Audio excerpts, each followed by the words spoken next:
হ্যাঁ গাইস, মাছটা দিয়ে লাউ দিয়ে রান্না করলাম। সব করে লাল শাক কিনছিলাম, কিন্তু যে কোন দেশি লাল শাক বুঝলাম না। হাত তো লাল হাত দিয়ে থাক, সাদাই কাটতেছে না। মনে আছে কচুর পাতায় কি ভাজলাম নাকি।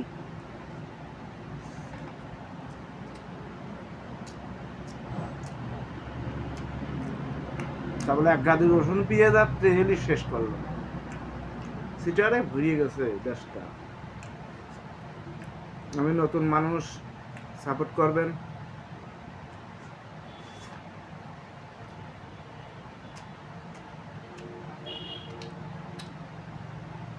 শীতের সময় দারুণ লাগে খেতে।